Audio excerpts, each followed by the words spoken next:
Hey, what's up, YouTube? It's your boy out here. Alright, so my name's Yan. I own a music studio out here in Beijing where we give music lessons to music lovers. And also, I'm building up this YouTube channel. It's called Cool Music 99. Alright, long story short, so today I'm not trying to promote our music products, our classes, or anything like that. So, last night, when I was in my house, I watched this movie called The Sinners. Because yeah, it's a movie. Somebody, recently I got some students who introduced me about this film. It talks about blues music, talks about American history, stuff like that. So recently I'm very very enthusiastic about blues music, especially when it comes to those root music, comes to uh blues guitar masters, singers such as Muddy Waters, John Lee Hooker, so because our studio where we are carefully collected this music material from this American publisher called Hell Leonard, yeah. So and recently I happened to discover a complete book about those blues music. It talks about how a lot of legendary blues players, with stuff like their music sheets. So it helps me play those blues music really on a brand new level. So it helps me to really play the original pieces out of those legendary artists such as John Lee Hooker, Muddy Waters, and like Guitar Slam, stuff like that. So that's why I'm just diving deeper to this blues music. So I want to talk about actually what I'm trying to say today. What I'm trying to talk about actually is not really about how blues should be played. So I'm talking about this movie I saw last night called The Sinners. Okay, I don't know if you have already, probably you already seen it or not. This movie really really blows my mind up. It really blew my mind up. It just really just I mean the pictures of the scene. I mean the production. It was made by Warner Bros. So the production of the whole film, the soundtracks, and the storyline, the script was really, really, it's really insane. It's just, it just makes me just, having my goosebumps like all the time. So, for example, when I was watching some decent, horrible stats about this movie. So my wife actually was trying to talk to me. So she was knocking my feet or something like that. So she really made me nervous. She really made me scared, especially when those vampires was trying to attack. Those party guys at the party, which is the one pair called this warehouse a slaughterhouse. So the movie's actually the movie's saying really today when I was trying to come to my shop, so I was thinking about the storyline of the movie. Talks about this preacher kid, this preacher boy named Sammy Moore, who's actually working as a slave at the sunflower plantation. So I mean, his life was pretty dark.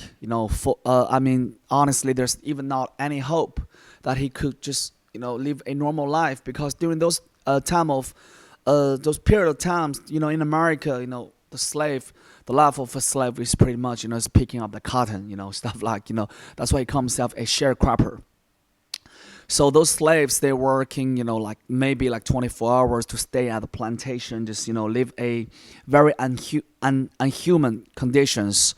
So day to day, in a daily basis, on a daily basis. So it's pretty much very very desperate, like hopeless, stuff like that.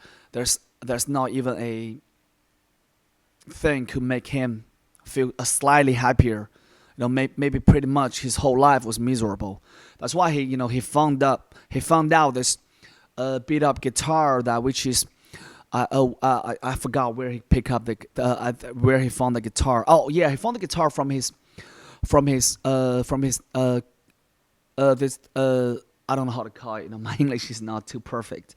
So he was this mafia guy's cousin. So what's this guy's called uncle? Yeah, is his uncle? Yeah, his uncle. These two twins who actually used to do a lot of criminal activities out of Chicago. So I think before they left to Chicago, they gave him this guitar. So that's why he fell in love with blues. But his dad was a very traditional guy. His dad is a pastor. His dad always persuaded him not to pick up the guitar anymore, not play give up the guitar. Just reminds me when I was a kid. Mom and dad tell me like a million times I should just give up playing the music. I should give up playing the guitar. But he was just like me. He was in love with the guitar, just in a real way. So he cannot just stop playing. So these two uncle of him came back to Mississippi and wanted to start a business over there for whatever reasons. So they just found out there's a warehouse, so they can just make a party night. So they invited him and some couple other musicians too to just come down and play music. So he wrote this very song to his dad, a very blues song. Sounds very good. I love that song. That song actually, I heard that song from the trailer of the movie. So that song was really light me up. That song was really the song, just attracted me to really, really even watch this movie. Watch this whole movie. So this is the storyline. So his two uncles who just made up this party for him to come down and some other musicians to play a couple songs over there, have a party for the locals. So where they can sell drinks, they can sell tickets. So after this preacher boy, Sammy Moore, who sing that very blues song. So that song, just like his dad used to say, if you are keep on playing those songs, you will attract the dark energy, which is you will attract the devils. So this time in the movie, the devils is not actually the other stuff; it's the one pairs. So the one pairs. All right. So I think this is even better because one pairs are very exciting. They are the ones who suck your blood. They're very mysterious. They're very ugly. They're very horrible. They're very like. They're everything about horrors. They're very everything about dark negativity, stuff like that. All right, so like his dad said, he did attract all those devils, which is the one pairs. So the one pairs might be the white masters of the plantations. I mean, they already became the one pairs of like probably because they were cursed or whatever. So this is also very fascinating about how American history about those slavery between the slave and the masters. So I think this is a very good irony about how really we should just think about the past. I mean, not only for Americans, for Chinese as well, right? So people should be treated equally. So instead of somebody above the other people, just like the master or the slave. That's why this movie makes people think. So because of the party was having a whole lot of fun, so they also attracted those one pairs. So, but they weren't allowed to have the one pairs coming in because they really hate the masters. They're having this problem between black and white. So, but they didn't. I noticed that those white people are already became one pairs. So, but his uncles, Sammy Moore's uncles are businessmen. So they checked out. They found out the party house wouldn't make any money because a lot of black people, they don't have money. They attract a whole lot of people. They're black. They don't have money. So they partied on credit. This is so American. When I was in America, so talk about when I was in America, I got this friend. Patrick. He's a rapper, so he ripped me off. Honestly, he scammed me. He's a scammer, but it's all right. Things happen. I'm not blaming him. I'm not out here telling you guys that life is hard. I'm just saying that he messed up with my credit card in a real crazy way. So you know what I mean. So it's an American thing. People not only use their own credit cards, they even rip people off strangers' credit cards. So I mean, I'm not saying like credit is bad. So I'm having my company. I build up my company sometimes on credit. Not only on credit, like on debt. I'm not saying that is really bad, you see. So from the movie, those people, they don't have money, they party on credit. But at least, they bring them fun. Just like for me, if I ask my parents to support me to open up my own companies like this, they might say no on a whole lot of times. That's why, sometimes using a little credit or using a little debt just to build up your own company, your own one pair, umpire. Your umpire, my bad. My English is bad enough, you know. So you're only umpire. So it could be a good thing. It could be a good thing. So as long as you are going to pay back the money on time. You work hard. You really use the money to build up a foundation of your business. I'm not saying that you're using the money to buy luxury items or just to create bad habits. Of course, from that point, it's bad. But if you're using it to become an entrepreneur, to become a creator, to help people, to bring value to the marketplace, I think you'll be fine.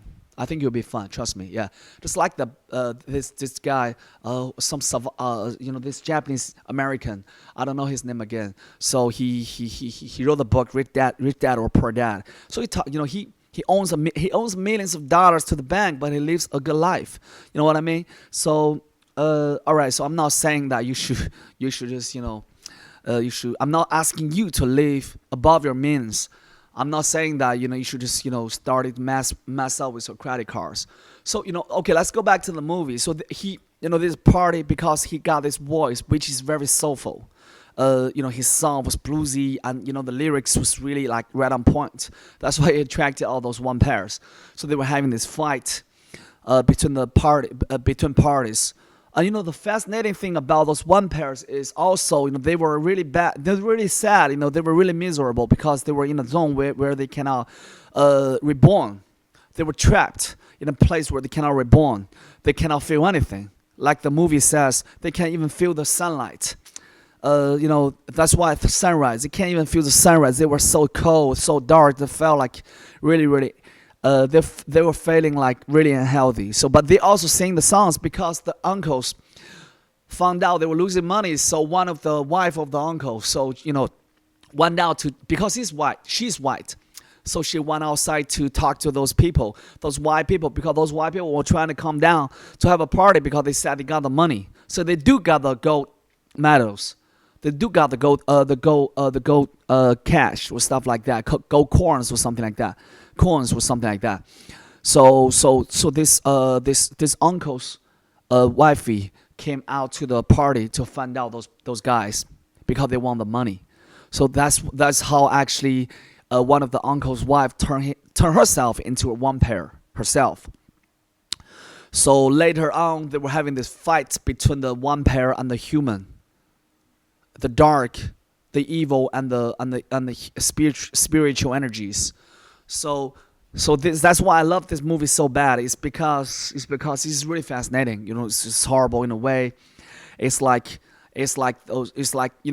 people really admit blues is devil's music. Even they played by a preacher man.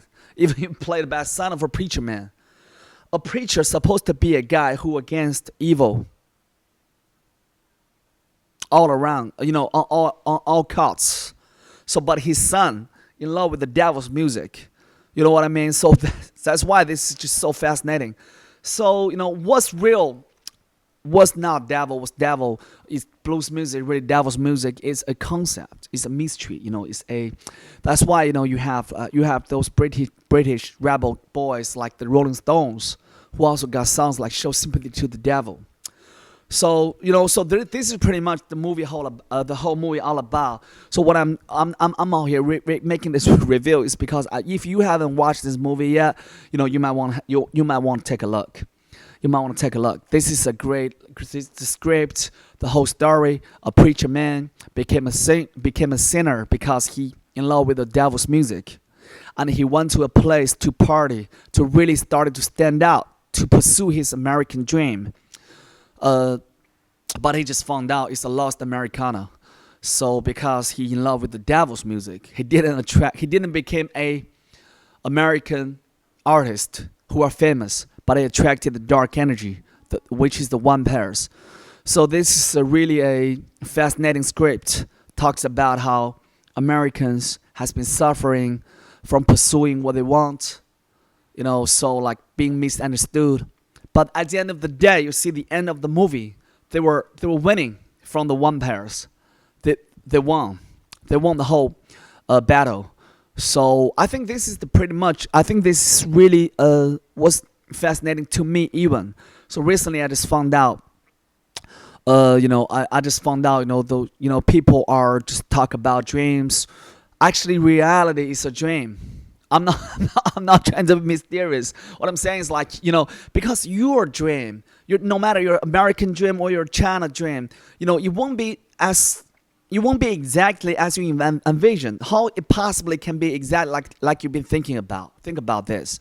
So you want to have a house, or you want to have a wife, or you want to have a car, or you want to be financially free. But how